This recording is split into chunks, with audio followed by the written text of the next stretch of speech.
Chapter 34. Delilah's thoughts were distracted as she tried to help Sally Mays with Kevin's injury. She wanted to be there to support her family. She didn't know why her father didn't trust her. She had proven herself time and time again that she was more than capable.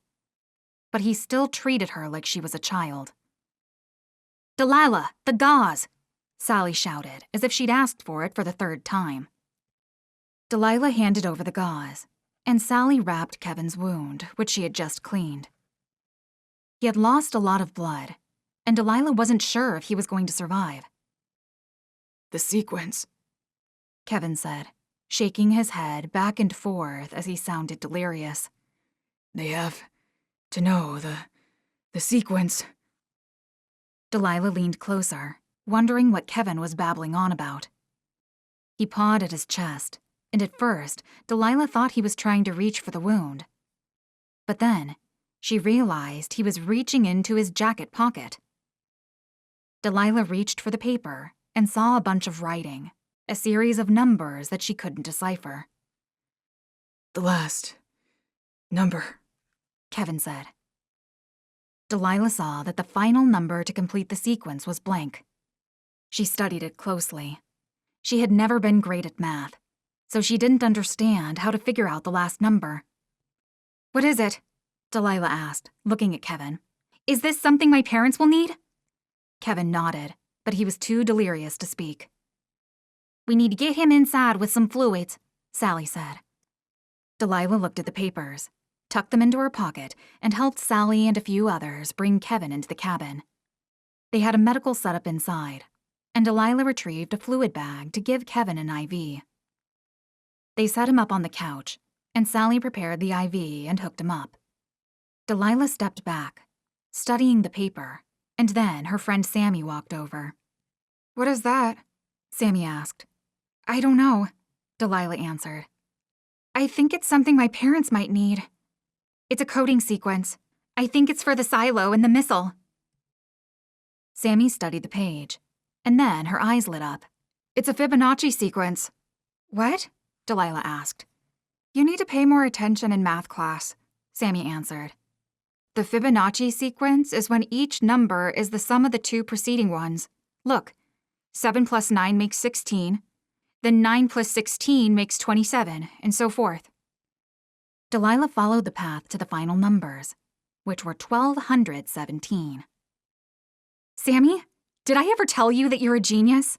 Delilah asked. "You don't say it nearly enough," Sammy answered. "I have to get this to them," Delilah said. Delilah hurried to her room, changed out of her shirt, and slipped on her long-sleeved tactical shirt. It had a secret compartment in the sleeve where she could hide a thin blade. She grabbed her gun and go bag and then headed for the door. "Delilah, no!" Lenny shouted. "You have to stay." "I need to help Mom and Dad," Delilah said. "I'll be back, I promise." "I don't want to be alone," Lenny said. "Please." Delilah pulled her brother close and held him. "I love you, but I have to do this. Our parents need us." She leaned back and looked at Lenny's red face as he wiped his tears. "We will all come back." Lenny nodded, and then he hugged her again. "Be careful." "I will," Delilah replied. Then she stood and took one final look at their home and everything her family had done to ensure their survival.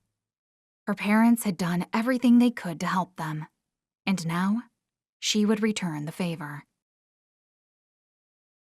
Chapter 35. Luke was the first one down the steps, followed by Savannah and Kurt. Luke didn't know what they were about to walk into, but moved cautiously on their descent. He had no idea how dangerous this man was, but considering all he had accomplished, Luke feared what could be waiting for them below. When they reached the bottom of the stairs, Luke heard a noise at the end of their tunnel. It was a loud, whirring sound, like when a computer was running. Luke moved faster down the tunnel, unsure of how much time he had before the Russian launched the missile. Savannah and Kurt followed quickly, and by the time they neared the end of the tunnel, they were practically sprinting. Luke skidded to a stop as they reached the end of the tunnel, and positioned himself flush against the wall. He peered around the side and saw the open door of the control room. He heard movement inside. Luke hesitated, unsure if the Russian had heard him coming, but he didn't want to sit around and wait. He didn't know how much time they had left. Luke moved forward, Savannah and Kurt following him. Luke remained focused on the entrance, bracing himself for whatever the Russian had planned. Still, when he neared the door and peered inside, staring down the end of a rifle, Luke found the control room empty, save for the dead body of the Russian Kevin had interrogated and killed. Where is he? Kurt asked, the last to enter the room. I don't know, Luke answered. The control room had been completely torn apart. The metal panels had been opened, exposing the wires and machines inside. Did he already do it? Savannah asked. Is the missile going to launch? Luke walked over to the main control panel, where the wires ran into the newer laptop. The screen was on, and a series of numbers continually changed on the computer. Do you know what that is? Everyone turned toward the voice at the door, poised to shoot. The man was unarmed, at least as far as Luke could see, and his posture was non-confrontational. Who the hell are you? Kurt asked, aiming at the man's head. The man said nothing, and continued staring at Luke with his ice blue eyes. Despite having 3 rifles aimed at him, he was remarkably calm. You're quite the survivor, the man said. Resilient. It's been a long time since I've seen someone like me. You and I are nothing alike, Luke said. I don't think that's true, he replied. You want to help your people, family, and community? He pointed to himself. I am the same way. It's just that my people, my community, are in another country. A country that was destroyed from the inside out. And the United States was to blame for it. I don't care about your political agenda, Luke said. You should, he replied, because you're about to witness the demise of the country you call your home. And what happens if I shoot you right now? Kurt asked. The man shrugged. It makes no difference to me now, because my plan can't be stopped. He gestured to the laptop. Everything is set in motion. You can destroy whatever you want in this room, but you will never be able to stop what's coming. I've prepared my entire life for this moment. Whether I live to see the fruits of my labor makes no difference. Why are you doing this? Savannah asked. You're living in a past that has long ended. This won't accomplish what you want it to. And how could someone like you even fathom what I want? He asked harshly. I watched my family die because of your country's involvement in matters that didn't concern you. It was a war, Kurt said. The Soviet Union was my home, he replied. It was a place I grew up. A good place. It provided for my family. Now, I have come to return the favor. This is one missile, Luke said. What's the plan then? You gonna take out the White House? New York? The man smiled, and then he started to laugh. When he finished, he had tears in his eyes, wiped them away, and shook his head. No, he answered. I will not be blowing up the White House. So what then? Kurt asked. The Cold War was a false war, he answered, his smile fading. It was fought with spies and information, but it should have never happened that way. It should have been fought like we've always fought wars, with men, guns, tanks, and planes. But people were afraid of nuclear confrontation. And yet, we continued to build more weapons of mass destruction. Enough to blow the world 1,000 times over and blast every living thing into oblivion. And then, when the weak decided they no longer wanted this war, they were cut down by those who had made it possible. I will be the one to ensure the war to end all wars comes to fruition. It took Luke a moment to understand what the Russian was telling him, but when he saw the Russian smile again, and the flash of madness in his eyes, Luke understood.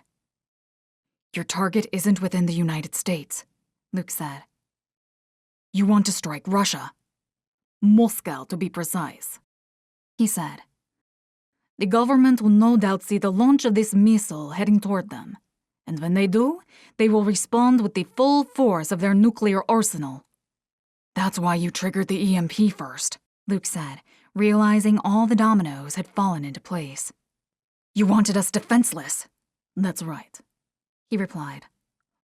Moscow will live long enough to destroy this country. And the traitors in my country who were responsible for the fall of the Soviet Union will be destroyed. Kurt and Savannah both turned to Luke, seeking guidance. But as Luke stood there, trying to figure it all out, he still grasped for answers. You're wasting your time, the Russian said. I can see you trying to figure out how to stop me. Even now, but there's nothing you can do. That's bullshit, Kurt said, and then he stepped closer toward the Russian, aiming for his head. On your knees, now. We'll beat it out of you if we have to. Kurt, get back, Luke said. This guy thinks he can just come here and do all this without consequence? Kurt shouted. You don't think he's gonna beg for his life once we start hurting him? He doesn't want to die, no matter what he says. Typical Americans, the Russian said. You can't see the truth in front of your eyes. And what truth is that? Kurt asked. You always get too close and think nothing bad will happen to you, the Russian answered. The Russian lunged forward, quick as a snakebite, and pulled Kurt closer, bringing a blade to his throat and forcing him to drop the rifle. Lower the weapons, the Russian said, the tip of the blade drawing blood from Kurt's throat. I'll kill him. Luke hesitated, but it was clear that this man would never take no for an answer. But with such close quarters, Luke knew too many things could go wrong. So he lowered his weapon, and Savannah did the same. Good, the Russian said. Now, follow me out of the control room, leaving your weapons. Luke and Savannah followed the instructions. Once they were out of the control room, the Russian reached for the gun Kurt had dropped and shoved Kurt forward into Luke and Savannah. Then, the Russian gestured to the door that led to the actual missile. Inside, now, he said. Luke, Savannah, and Kurt filed inside and stood on the narrow platform next to the missile. There, he said. Now you have a front row seat when the missile launches. You're going to destroy the world, Savannah said. If you do this, nothing will be left, not even for you. My world was destroyed long ago, he answered, long before I set foot in this forsaken country. And now, the rest of the world will understand what it's like to lose. He looked past them and at the missile. When the missile launches, this tube will be filled with heat and gas. You'll be burned alive. I guess it's ironic, considering you saved so many people from the wildfires. But soon, your entire world will burn, and there will be nothing you can do to stop it. It doesn't have to end this way, Luke said. There's a better path if you're willing to take it. The Russian shook his head. There is only one path for me now. He stepped back, and just before he was about to shut the door, he paused. Oh, and I sealed the hatch above shut, so don't think you can escape that way. Or try, it doesn't matter. The Russian slammed the door shut, and the heavy thud of the steel closing echoed in the missile's chamber. The sound had a finality that rumbled through Luke's chest, and as the door was locked, he feared that they had finally lost the fight.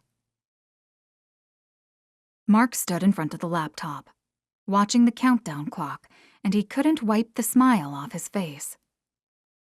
He had spent years attempting to put this together, and decades of his life had been spent for this single purpose, and now it was about to come to fruition.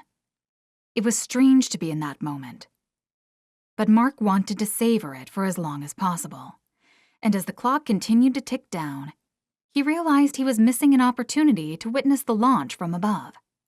He didn't think the locals he had shoved into the launch tube were going to cause any more problems, and even if they did get out, they wouldn't be able to stop the launch.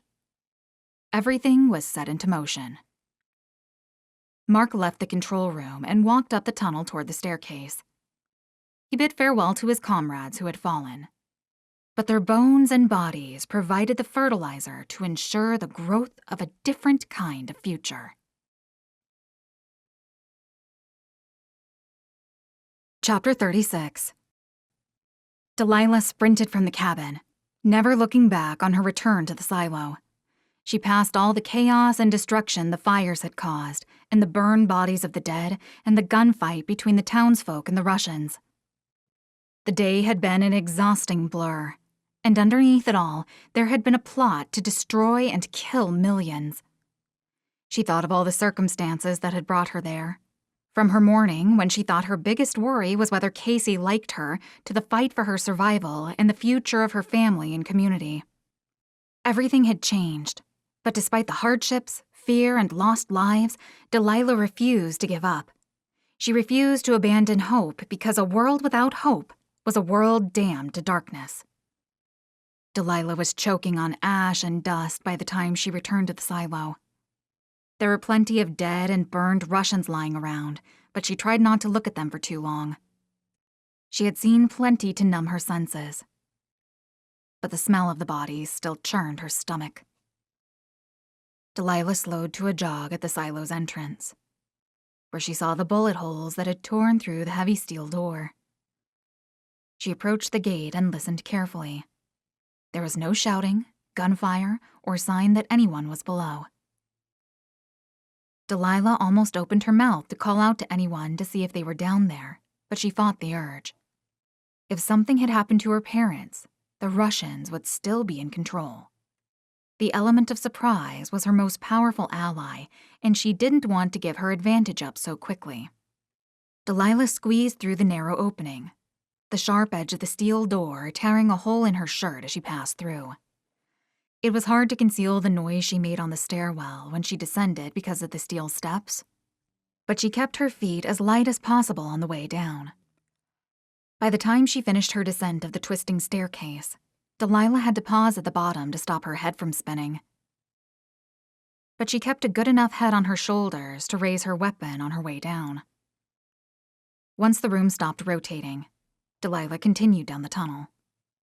Her heart skipped a beat when she saw the dead bodies on the floor. There was the briefest moment when she believed the bodies could have belonged to her parents, but as she moved closer, she realized it wasn't them. Delilah moved past the dead Russians and slowed near the end of the tunnel. She moved closely against the wall and then peered around the side.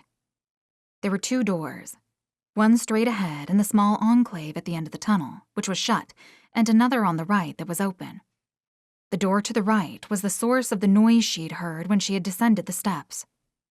There was no sign of her parents, and the fact that she didn't see him made her think that something was wrong. Delilah stuck to the smooth-walled concrete on the right as she inched closer to the open door. Even though this wasn't the first time she'd been in a potential gunfight, her heart was beating so quickly that it skipped a beat every few minutes. The adrenaline rush helped keep her alert, but Delilah struggled to steady her hands and arms on the weapon. She paused just before the open door, afraid she was breathing too loudly. When she hunted with her father, he'd always told her that the deer they'd hunted were so in tune with their surroundings that they had to be more patient than their prey. So that was what Delilah did. She could have used the rush of adrenaline to burst inside with her guns blazing, but she could hear her father's voice telling her to exercise caution. "You only get one chance to be right when you're hunting," she heard him say. "Don't waste it." Delilah inched closer, lowering the weapon to her side so she could peer around the corner of the doorway. Because her movements were so slow, she saw only slivers of the interior for a moment at a time. But the room was empty. Delilah stepped inside and walked to the counter with the missile's countdown clock. Delilah focused on the laptop and then removed the sequence written on the paper that Sammy had helped her solve. She hovered her fingers over the keyboard, uncertain if she should press anything. The ramifications of getting this wrong suddenly struck her like a truck. There was a possibility that she could trigger a launch, but she didn't have time to play it safe. Delilah was about to put her fingers down on the keyboard to try to figure it out when she heard a dull thump coming from the enclave at the end of the tunnel. Delilah immediately went on the defensive, aiming her weapon at the door, but there was no one. She hesitated, but then heard the noise again, and this time she stepped out into the enclave. Delilah approached the heavy door, tapping the end of her rifle against the heavy steel in hopes of hearing her parents' voices. "Mom? Dad? Uncle Kurt!" Delilah shouted, praying they would answer. There was a muffled thud against the door, and then Delilah heard shouting. She couldn't be certain what they were saying, but she believed it was her family. The door was too thick to hear what they said on the other side, but she wouldn't waste any time. "I'm going to get this open," Delilah said, hoping they could understand what she was saying. "I'm coming back, I promise." Delilah backtracked toward the tunnel and sprinted toward the stairs, hoping to find something to open the door before everything fell apart. After Mark left the silo, he found a good position in the woods to watch the launch. But when he heard movement nearby, he concealed himself. He hadn't expected anyone else to come looking for him, though he should have given it more consideration. But when he saw it was the girl from earlier, Mark couldn't help but laugh. They don't ever quit, Mark said. Mark stood and hurried toward the silo's entrance as the girl disappeared inside. He wasn't going to let this girl ruin his moment. He'd kill her, and then he'd come back topside to see the climax of his show. Chapter 37. "Was that Delilah?" Savannah asked. All three stood at the door, uncertain of what they'd heard. Luke pressed his ear to the door, but the steel muffled his voice and made it incoherent. "Delilah!" Savannah shouted, pounding on the door. "We're inside!" "I don't think she can hear us," Luke answered. "If she's down here, did she kill the Russian?" Kurt asked. "Maybe the Russian left," Luke answered, "though I can't imagine why he would have gone." "If she can't hear us, then we can't tell her about the missile," Savannah said. Luke was relieved for the help, but angry that his daughter had defied his command to stay home. However, when he considered that, he knew Delilah wouldn't have come if it wasn't important. So the question begged to be asked. Why did she come? "She knows something," Luke said. "And she wouldn't have come here unless it was a matter of life or death." He looked at the missile. "She figured out how to shut it down." "The Homeland agent who picked us up mentioned something about that," Kurt said. "He was trying to figure out some kind of number sequence." "You think she knows how to stop the launch?" Savannah asked. "I don't know," Luke answered. "But whatever she's doing, she needs to do it fast." Delilah returned to the control room and saw the countdown clock on the screen. If her parents were locked inside with the missile, they'd be dead the moment it was launched. She might not have been sure what she needed to do, but she no longer had the luxury to wait and figure it out. "It's okay, Dee," she said, hyping herself up. "You can do this." Delilah carefully used the laptop's trackpad to navigate the screen. When she hovered the cursor over the top of the screen, she saw a window, which she minimized, exposing another program underneath. Everything was written in Russian, which looked like nonsense to her. Delilah scrolled down, searching for a space to enter the passkey. As the clock continued to tick down, the pressure increased. It was more than just the lives of her family at stake. Wherever the missile was going, it would kill millions. Delilah was so involved in trying to figure out the sequence and shut down the missile that she was blind to everything else.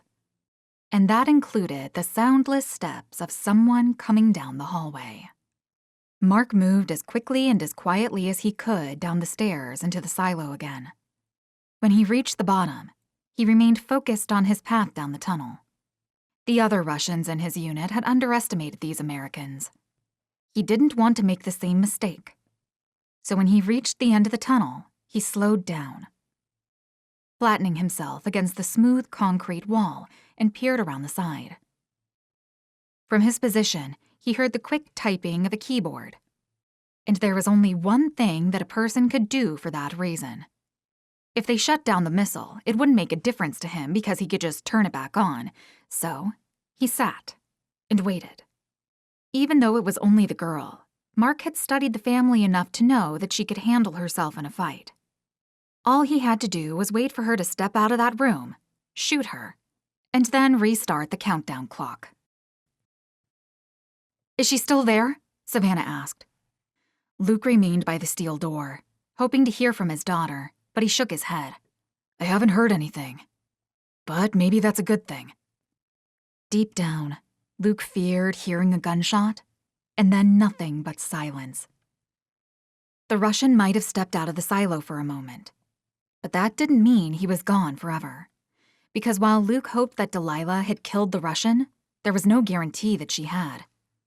It was maddening to be locked in the silo, and even worse, not knowing what was happening to his daughter on the other side of the door. Kurt descended the ladder near the missile that led up to the hatch. He had gone up there several times already to try to open it, but the Russian had removed the wheel to keep it locked. There was a small knob that he could try to turn, but it was impossible to do with his bare hands. Kurt's palms were already bleeding from his efforts. "Still can't get it open," Kurt said. "This is taking too long," Savannah said. "We don't know how much time we have," Luke said, still trying to think of a way out of their situation. "And stressing out about it isn't going to solve anything. We need to focus on a way to get out." Kurt paced angrily, like a tiger locked in a cage. "But how?" Kurt asked. "We're locked in this damned steel death trap." Kurt kicked the wall nearby, unlike the door, which was thick and solid. This part of the wall sounded hollow. "You hear that?" Luke asked. Kurt and Luke immediately tapped around the same spot on the wall, and then worked outward to find the edge of the panel.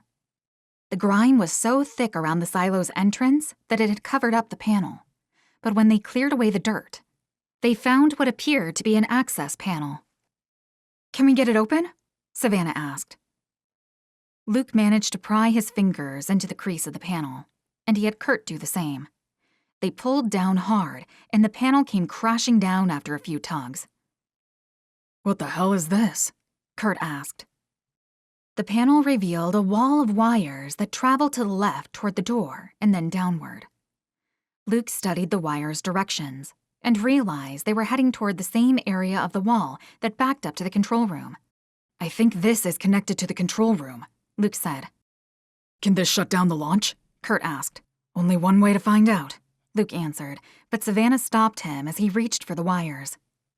"How can we know that pulling that stuff won't make the missile go up sooner?" Savannah said. "What if we're making things worse instead of better?" "The future is unpredictable," Luke said, "but we can't base our decisions on fear, and the upside outweighs the negative." "Not if Delilah manages to turn off the computer," Kurt said, countering Luke's point. "Maybe," Luke said, "but I don't think we have time to wait anymore." Delilah was dripping so much sweat that her shirt was soaked through. Drips of perspiration dropped onto the keyboard as she searched for the program's passkey. The clock ticked downward, closer to 0, and the pressure was getting to Delilah. She couldn't bear the thought of losing her parents, not when she had the power to stop it. But when Delilah believed she wouldn't find the passkey in time, she saw a slot in the code that fit the sequence numbers. She quickly referenced the papers and then entered the numbers into the spaces. She moved slowly but deliberately, making sure no mistakes were made. But just before she entered the last number, she felt a gun press against the back of her head, and she froze. "I think that's far enough," the voice said. Delilah didn't move. She barely breathed. She could see the countdown clock winding down below 30 seconds, the doomsday clock moving closer to midnight. "You and your family have been a pain in my side," he said. "I have to admire your persistence, though. And you even figured out the code sequence to shut off the bomb. Very clever. You would have made a good spy for your country." Delilah stared down at the final sequence number. She knew that it wouldn't matter if she entered it or not. The man with the gun would start it back up after she turned it off. But she had come this far and refused to fall short. Delilah entered the final number and pressed enter. The countdown clock stopped just short of 10 seconds. She expected to hear the thunder of a gunshot, but the man only laughed. "Defiant till the end," he said. "Typical American." "What you're doing is wrong," Delilah said, finding her courage now that she'd at least finished what she had set out to do. "Innocent people are going to die because of the fantasy you're living in." "And what about my life?" the Russian asked. "What about what was stolen from me? Please, don't take the moral high ground with me, little girl. You cannot possibly comprehend what was taken from me. But I lost. I will not be lectured by you or anyone else. I am here to finish my mission. I don't care what it costs. Now, step aside." The tip of the gun pushed Delilah to the left, and she slowly complied, not making any sudden movements. She could see her rifle in the corner of her eye, still leaning against the wall where she had placed it to work on the computer. It was within arm's reach, but Delilah knew the moment she grabbed the weapon, she'd be shot dead. Her back was to the Russian and the computer now. But he sensed her moving toward the laptop. "All of that work," the Russian said, typing on the keyboard. "all for nothing." He laughed and struck the final button with heavy authority. But then, he paused, and his voice revealed a hint of fear. "What did you do?" Delilah fought the urge to turn around. She heard the man furiously click buttons on the laptop, angrily trying to figure out what was wrong. The Russian muttered to himself in his native language, and he typed angrily on the keyboard again. Whatever had happened, Delilah wasn't sure she was responsible, and the Russian slowly made the connection. "Unbelievable," he said, then shoved Delilah toward the door. "Move, now!" Delilah obeyed, staring at the rifle as she passed it, and then she stepped into the enclave at the end of the tunnel. The Russian pushed Delilah toward the other door, where she believed her parents might have been locked away. Delilah might have bought them a little more time, but the Russian would never quit on his mission, no matter how many families he had to kill.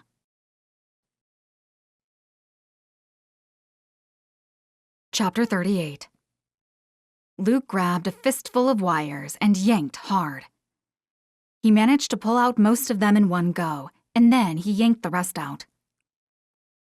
The wire's copper ends were frayed and dangled down the side of the wall. "Did it work?" Kurt asked. A few more moments passed, and then the missile remained motionless. Luke was certain that it would have gone off by now, given the timer he saw on the laptop. "I think it did," Luke answered. "We bought ourselves some time, but we still need to find a way out of here." Kurt stepped closer to the exposed panel and reached for some of the wires. "I might be able to use these to twist around the knob at the hatch up the ladder. I couldn't get any grip before, but if I wrap a bunch of these wires, I might be able to get a little pulley system out of it and work it open." "Go," Luke said. "It's worth a shot." Kurt hurried up the ladder, and Luke moved closer to the door next to Savannah. "I think something's happening," Savannah said. "I thought I heard voices." Luke leaned closer to the door, but he couldn't hear anything. "I'm sure everything is fine," Luke said. For a moment, it was. And then, when they heard the door unlock from the other side, Luke allowed himself to believe that they had done it and that Delilah had found a way to open the door. But when the door swung open, and Delilah stood in the doorway, she wasn't alone. "You people don't ever quit, do you?" the Russian asked, and he shoved Delilah through the door where Luke and Savannah caught their daughter. "Maybe I should have just shot all of you and killed you to save me the trouble." Luke slowly and carefully pushed Savannah and Delilah behind him as the Russian stepped through the door, aiming the rifle at Luke's chest. The Russian looked up at Kurt, who was still at the top of the ladder near the hatch. Get down from there, now! As Kurt reluctantly descended the ladder, he glanced over and grimaced. He looked past Luke toward the open panel on the wall. My father told me that anything worthwhile takes effort, the Russian said, and he drew in a deep breath, and the anger and redness in his face slowly faded. I suppose this is one of those lessons. Get against the back wall there, all of you, now! Luke pulled his family over to him, and they all huddled by the ladder while the Russian examined the wires in the panel. He muttered something under his breath and then cleared his throat. Girl! Come here! Delilah didn't move at first, not until the Russian aimed the gun at Savannah and threatened to kill her instead. Now, the Russian said. Delilah stepped forward, and the Russian directed her to the panel of wires that Luke had just taken out. Put them back in, the Russian said. I don't know how to do that, Delilah said. I'll tell you which wire goes where, the Russian said. Pick up the green one and do it now. Delilah looked back to her father for guidance, and Luke nodded his approval. Delilah slowly picked up the first wire and followed the Russian's instructions as she reconnected the wires to the panel. Luke noticed how deliberately slow Delilah was moving. And it was something that the Russian picked up on as well. He threatened to shoot her a few more times along with the rest of the family.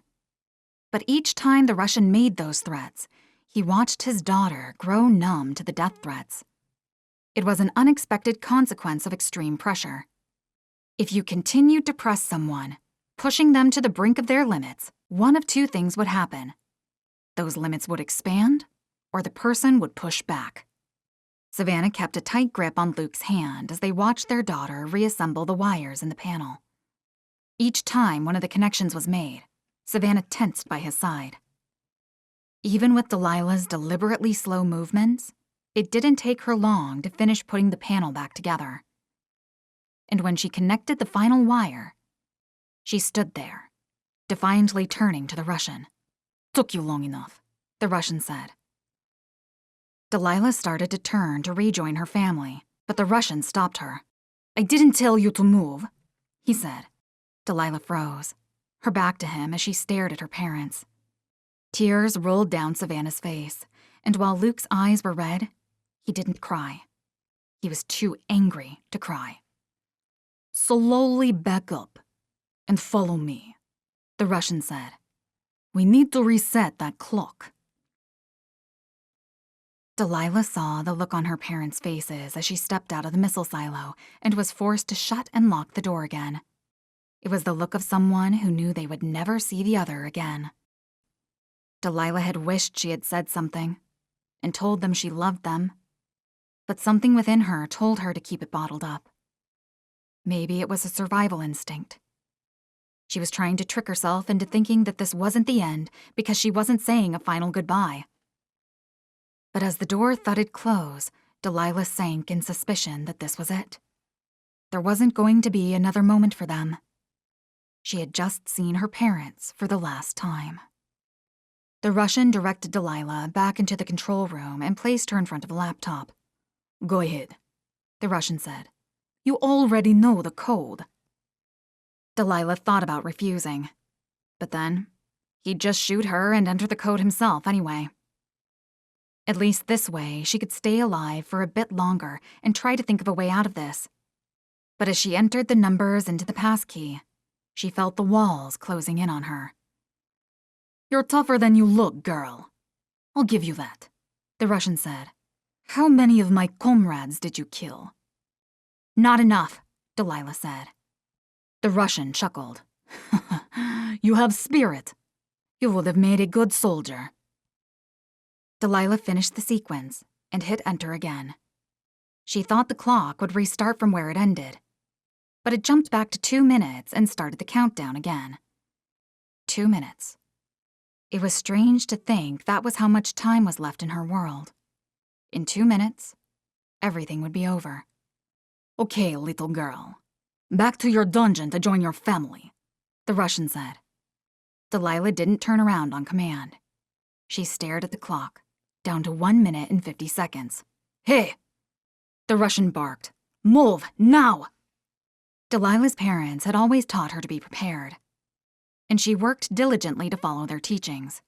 She wasn't perfect, but some lessons from her father had stuck in her mind forever. One of them was to always have a hidden weapon on your person, one that could be reached, but not seen or felt by anyone but you. With the Russian standing directly behind her, her body blocked her hands, allowing her to reach for it. Delilah removed the blade from her long-sleeved shirt and tucked it into her hands as the Russian grabbed her by the neck and thrust her back toward the door. Luke held his wife close while Kurt stood on his right. He didn't know what else the Russians would plan for them, but he found solace in knowing he was with his family. At least Lenny will make it, Savannah said. There's no reason for them to launch the nukes at Spokane, right? I don't think so, Luke said. The girl, Missy? She's smart, Savannah said. She'll look out for Lenny. I know she will. Savannah slowly allowed her mind to wrap around the concept of their ends. She wasn't crying anymore. He didn't think she had any tears left. I love you, Luke, Kurt said, touching Luke's shoulder.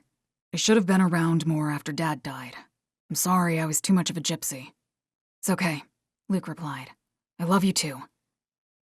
Everyone was getting the past off their chests. Luke wasn't sure if he had any final words to say to them because he had already shown them how much he loved both of them. Then he turned to his wife and kissed her on the cheek. I love you, he said. The door opened, and then Delilah stepped back into the missile silo. She didn't have the same look of anger as before, but Luke saw something else in her eyes. An expression he couldn't quite place. That's far enough, the Russian said, stopping Delilah just before she could get close enough to reach her family. He walked up behind her and sighed. So, we have about a minute left. What do you think should happen now? Should I just kill you all and be done with it?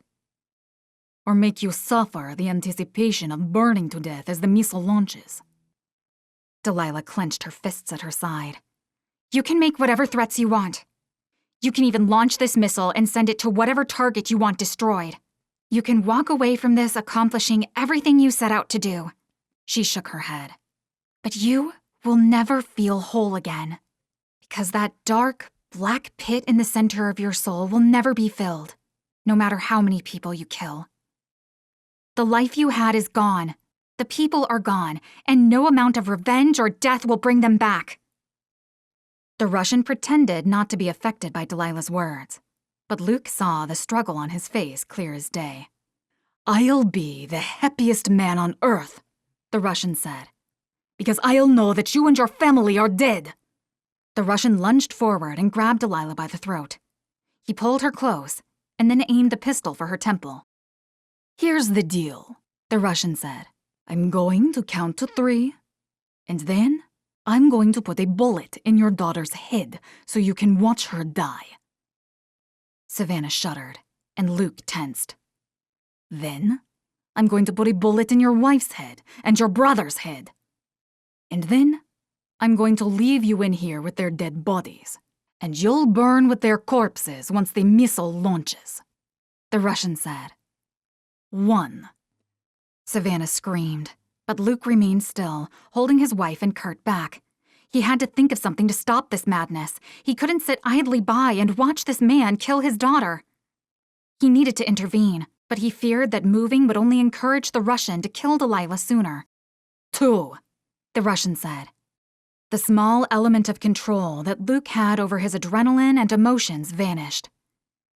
He broke out in a sweat, his heart beating wildly, and he struggled to focus. Everything was too bright, too intense, too overwhelming. But when Luke looked at his daughter, Delilah had lifted her hands to her waist, both of her palms facing Luke. He saw the blade in her hand. He locked eyes with his daughter, and all at once, Luke knew what to do. Just before the Russian was about to reach 3, Delilah shoved her hips back and her body downward in a lightning-quick motion. In the same motion, Delilah spun around and jammed the tip of the blade into the man's leg. At the exact moment when Delilah had made her move, Luke sprinted forward, moving Delilah to the side as he connected with the Russian. Luke reached for the gun in the Russian's hand first, pushing him up against the wall. Delilah scrambled to her mother while Kurt rushed forward to help Luke. The pair fought, and then the Russian tried to push him back to the edge of the silo, but his family was there to pull him back, and as Luke evaded the drop, he flung the Russian down below. It wasn't a long drop, but it was deep enough to where the man couldn't get back up. The Russian had fallen with his gun, and when he screamed and got to his feet, he opened fire, but Luke and his family were already out the door. "Shut it!" Luke shouted once he was through, and Kurt put his shoulder into the door and locked it closed.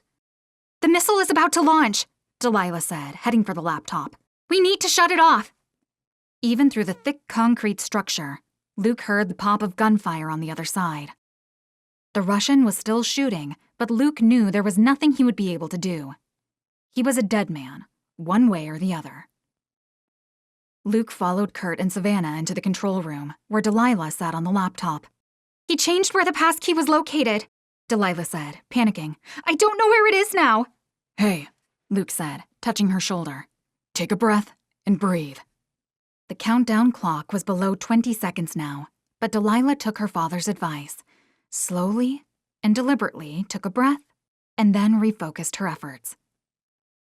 When they clocked below 10 seconds, the silos started to rumble as the missile began to warm up. "Focus on the task," Luke said. "That's all you need to worry about." The silo rumbled, and Luke held his family close. He was thankful he wasn't alone. When Mark hit the concrete floor below the missile on his right shoulder, there was a definitive crack of bone. The pain didn't kick in until he tried to move, but when it did, he screamed at the top of his lungs. But the pain triggered rage, and he transitioned his rifle to his good arm and fired blindly above him, screaming and cursing. The rage and anger that Mark had carried around since the day when his father had been killed came out all at once. And when he heard the missile systems warming up, he stared up at the rocket boosters that were glowing red. Mark didn't feel the heat initially. His adrenaline was pumping too hard. But then his skin started to bubble and pop. The pain was excruciating, and Mark's skin slowly melted from his body. He would never see the rise of his Iron Curtain. He would never inflict pain on another person, and his mission would fail. "You can do this," Luke said, whispering encouragement into his daughter's ear. The entire silo was shaking, and Delilah had to use one hand to keep the laptop steady so she could read the screen. And while Delilah's eyes were on the screen, Luke watched the clock, which ticked below 5 seconds. I found it, Delilah said. Delilah entered the sequence, punching in the numbers quickly but smoothly because they were past the state of second chances. Just as the clock was about to strike 0, Delilah smashed the enter button, and the clock froze at half a second. The rumbling in the silo continued for a few moments, and then the roar of the rocket's boosters died down. "Did we do it?" Kurt asked. "Did we stop it?" I don't know, Delilah answered. Maybe? Luke stepped out of the control room and back into the enclave. He figured if the nuke were going to explode, it would have done it by now, but no other sounds were coming from inside the silo. Luke opened the door, and smoke wafted out. He waved his hand in front of his face to try, but he couldn't escape the smell of burned human remains and jet fuel. And even though he could smell it, Luke wanted to see it with his own eyes. Luke walked to the edge of the drop-off where the Russian had fallen. At first, he couldn't see anything. The smoke was too thick, but when it finally cleared, he saw the melted remains of the body. Luke walked out of the missile shaft and shut the door behind him. He then approached his wife, grabbed her hand, and looked at his daughter and brother. "Come on," Luke said. "This is over. Let's go home." Chapter 39. 3 months later. Most of the cars had been cleared from the road. That was one of the first steps the FEMA operations took when they showed up after 3 weeks with no power. Luke wasn't sure how chaotic it had been in the city after the fires, but considering the death and destruction the fire had left in its wake, he figured the city had transformed into a ghost town. They had only made a few trips into the city after the EMP. But for the most part, Luke and his family helped the rest of the town with food and shelter, hunting and fishing. They scavenged for anything they couldn't find or provide on their own in the city. So far, Luke had managed to help rebuild 3 houses using timber from the woods. Despite the charred appearance of the trees from the fires, most of them were still usable as building materials. Things were starting to look up, and the town had done an excellent job of banding together. But there was still work to be done. It was the reason Luke had come back to the city. He needed to return to his shop to see what kind of damage it had sustained from the fires. He imagined it was burned to the ground like the rest of the city. But he had hopes of rebuilding it. There were a few items inside that he hoped had survived the fires. Luke wanted to take the ride into the city alone because he wasn't sure how dangerous it would be. They had a few reports of people scavenging, but only one of the encounters had turned violent. Most folks who had made it this far had reached a point where they craved human connection. They wanted to be part of a community again, and Luke welcomed anyone willing to help rebuild. But Savannah didn't want Luke to go alone, so Kurt rode with him. His brother had grown quieter in the weeks after the EMP. He had retreated into himself and rarely spoke. He didn't look unhappy, but he had a heaviness these days. Luke hadn't tried to poke and prod his brother too much. Whatever he was working through seemed to be hard on him, but he still wanted to make sure that he was all right. How have you been feeling? Luke asked. Fine, Kurt answered. Seems like you've been thinking about a lot of stuff recently, Luke said. You've been more quiet than usual. Kurt played with his fingers, staring down into his lap. I've been thinking a lot about the last 3 years. All the things I've seen, all the people I've met. Luke studied his brother, and he could feel there was something he wanted to get off his chest. You took Dad's death hard, Luke said. Yeah, Kurt replied. I think it was because there was so much we didn't say to one another. We butted heads a lot. Both of you were stubborn, but Dad loved you, Luke said. You know that, right? You know what? Kurt said, finally looking up. I don't remember him saying that to me. I've tried to think back on it for as long as I could, but nothing comes to mind. That can't be true, Luke said. Do you remember him telling us he loved us? Kurt asked.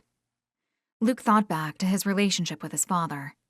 And while it was not as bad as the one Kurt had with him, it was more of a formality than a loving relationship.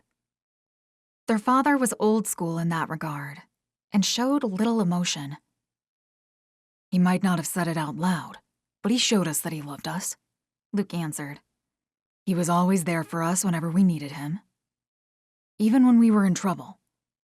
I tend to remember being punished more than you growing up, Kurt said. It was your fault most of the time, Luke said, trying to inject some humor, but Kurt wasn't feeling it. I just saw how you were with your family, and thought. Kurt shook his head. You're a good dad, Luke. And I want to be a good dad one day too. But I'm afraid I'll just run away from it, like I've run away from everything else.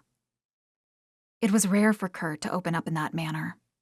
He was the kind of guy who used a quick joke to hide how he was feeling. Because of that, Luke took time to find his words. Do you remember when I first opened up my shop, and you helped me clear timber in the woods? Luke asked. Yeah, Kurt answered. You didn't pay me enough. Luke smiled. I think we'd been clearing the woods for about a week when one of the trees started to backtrack on me when I cut it down. I couldn't see it because I was too focused on the cut. But you saw it, and you ran over and pulled me out of the way before it crushed me. Kurt nodded. I remember that. You nearly cut me in half with your chainsaw.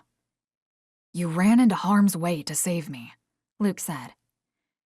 And you continued to do that for me and my family after the EMP. He looked at his brother from the driver's seat and waited until Kurt made eye contact. You're not someone who runs away. Kurt teared up, but he wiped them away before they fell. He was quiet for a long time after that, and when they neared the shop, he cleared his throat. I love you, brother, Kurt said. I love you too, Luke replied. Luke felt good having that conversation with his brother. Too often, the important things go unsaid until it's too late to speak them aloud. When Luke saw the shop from the road, his heart skipped a beat. The building was demolished, scorched and charred, and the roof had collapsed inward. The doors and windows had been blown out, but the four walls still stood. Luke parked the truck in front of the building among the wreckage of the other vehicles. He stepped out of the car and slowly approached the front of the building. It's probably too dangerous to go inside, Kurt said, joining his brother. There's something I need inside, Luke said. I don't know if it survived or not. All right, well, let me walk around the perimeter and see what the least dangerous way inside is, Kurt said. Luke remained at the front of the building while his brother walked around the left side. It was strange to be back, to see his life's work burned to the ground. He still didn't know what happened to the rest of his employees. He hoped they had made it out. Maybe they had reached one of the FEMA camps that had sprouted up. Kurt returned and said he found a safe spot to enter. Luke followed him to the side of the building and then stepped through the opening where the wall had collapsed. The roof is already gone here, so there's nothing to fall on our heads, Kurt said. What exactly are you looking for? Something to help rebuild, Luke answered. The shop was unrecognizable, and Luke had a whirl of emotions. He knew he could always make more things, but he loved that shop. It was the culmination of everything he'd worked hard to accomplish in his life. Luke sifted through the rubble until he found the safe in the back of the shop. It was a fire-rated safe, and he was glad to find it still standing. He opened it, and then loaded everything inside into his bag. When he finished, Luke studied the remains of the building one more time. It was hard to look at it this way, to see it so destroyed, but he had to remind himself that it wouldn't be this way forever. Come on, Luke said. Let's get out of here. How does that feel? Savannah asked as she gently prodded the wound on Missy's stomach. Missy tensed her body in anticipation of the pain, but after Savannah had poked her a few times, she relaxed. Not as bad as I thought. It doesn't hurt at all. That's good, Savannah said, stepping back and removing her glove. I think the antibiotics worked. Is there any pain or discomfort when you move? It's a little stiff sometimes in the morning when I wake up, but other than that, I haven't had any mobility issues, Missy said. Well, I think you're in the clear, Missy, Savannah said. Missy pulled her shirt back down and slid off the exam table. A spare dining room table they had found a couple of months ago when they were sifting through the rubble of the wildfires. Savannah had become the town's go-to medical personnel as people recovered. Thankfully, there had been no serious injuries since they had stopped the nuke from going up. It was the occasional cut or strained muscle, which Savannah was more than capable of dealing with. Savannah, I just wanted to say thank you, Missy said, standing up. It's no problem, Savannah said. It is, Missy said, catching Savannah off guard. From the moment you picked me up at the mall, you've been kind to me. Well, it was Lenny who found you, Savannah said. But it was you who let me stay, Missy said, and she walked closer. You saved my life, and I will forever be grateful for that. Savannah smiled. That's kind of you to say. But you don't owe me anything, Missy. You've been there for my family, too. I thought you might say that. But I want to show you something, Missy said. Savannah raised an eyebrow. What? Missy smiled as she headed for the door. Just follow me, all right? Savannah had no idea what she had planned, but she stood up and followed Missy out the front door. I need a break, Sammy said, setting the axe down as she wiped the sweat from her brow. Oh, come on, Sammy, Tiffany said. We've nearly got it down. Tiffany landed a few more whacks against the tree trunk, and then they listened to the final crack as the tree started to fall. Timber! Tiffany shouted, and the log landed hard on the ground, kicking up dirt and dust. She smiled. I love saying that. Delilah looked at her friends nearby, who had changed so much since the EMP. Neither Sammy nor Tiffany would have considered themselves friends before the events, but now the pair were inseparable. And it made sense. They complemented each other very well. Delilah, Sammy, Tiffany, and a few others had cleared the woods around the town to obtain more timber for rebuilding homes. They'd made good progress so far, but still had a long way to go. Delilah checked her watch and called everyone over. Okay, guys, lunchtime. Everyone meandered over to the cooler and table where they'd set up and started grabbing food and water. They chose to eat together as a community, which was an excellent team-building exercise. They were in the middle of lunch when Sally Mays sprinted over. She was moving so quickly that Delilah thought something was wrong. Hey, it's ready, Sally said, catching her breath, and then everyone stood up at once. Delilah frowned. What's going on? Come on, D-Day, Tiffany answered, grabbing her arm and pulling her up from the ground. Delilah resisted, but was hesitant until Sammy touched her shoulder and whispered into her ear. Don't worry, Sammy said. It's a surprise. The ride back from the city was quiet, but it was the kind of silence Luke remembered him and his brother sharing after a long day on the river as kids. They kept the windows down on the truck, the wind blowing through the truck cab, and Luke thought the only thing missing was some music. When they returned to Tuskett's main street, Luke saw a gathering of people waiting for them. Luke's first thought was that something terrible had happened, but then that thought slowly faded when he saw the smiles on the people in the streets. What is going on? Luke asked, turning to his brother, who also had a big grin. Oh, you'll see, Kurt answered. Then he got out of the truck and walked to the gathered crowd. Luke didn't know what was happening, but as he stepped out, people started clapping and beckoning him toward the front. When he made it through the crowd, he saw his family, along with Homeland agent Kevin Nelson at the center of the street. Did I miss something? Luke asked. Luke walked up to Agent Nelson and shook his hand. The agent was dressed in his traditional suit and tie, which looked out of place on their worn-out Main Street. But Kevin was the kind of man who enjoyed being a cog in the machine. If not for him, they never would have known about the missile, and their lives would have been very much different today. Good to see you, Luke, Kevin replied. Why don't you stand next to your family? Luke stood next to Savannah, who wore a similar look of surprise and whispered into her ear. Do you know what's happening? No, Savannah answered. Once the clapping died down, Kevin stepped forward and addressed the crowd. Thank you all for showing up. And I can confidently say, by the looks on the faces of our guests of honor, it seems like everyone has done a good job of keeping this secret. The crowd laughed, and another round of applause broke out, but quickly died. Okay, well, I know the Stevens family has a lot of questions, and I won't drag this out, Kevin said, and he turned to face Luke and his family. Luke, you and your family did the impossible after the EMP. While everyone else was losing their heads, fighting for nothing but themselves, you never hesitated to help those who needed a hand. Your steadfastness and dedication to one another were an inspiration that I believe goes unnoticed often.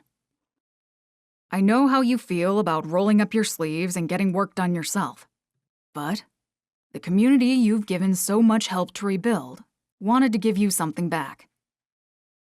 Luke had no idea what would happen, but when he heard an engine fire up, he watched in stunned fascination as Kurt drove their father's truck down an alley between two buildings.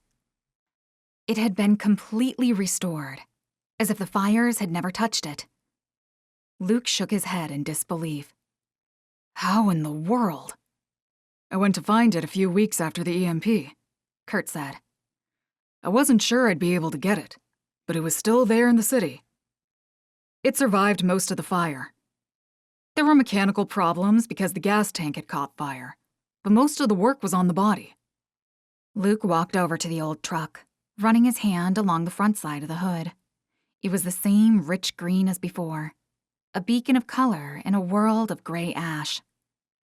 Thank you, Luke said, looking at everyone. It was Kevin who managed to get most of the parts for us, Kurt said. It was a pain to get them, considering the rebuilding effects. It's easier to get them for the man who stopped a nuclear missile from going up, Kevin replied. This is a great kindness, Luke said. But it wasn't just me who helped. My family played as big a role as me, even bigger. That's true, Kevin said. It's also why we all pitched in and got you this. Kevin reached into his jacket pocket and pulled out a sheet of paper, this time handing it to Savannah. Savannah opened the document and then read the first page, and her smile faded into shock. Oh my God! What is it? Lenny asked, running up to his mother and jumping up and down to see the document. It's a deed. To the land north of Tusket, Savannah said. What? Luke asked, and he walked over to read the paper. We know it's not much to look at now, but that land is where the least fire damage took place, Sally said, stepping forward and speaking for the group. But we know your family wanted to move here full-time. The land is big enough for you to continue harvesting timber for your carpentry shop.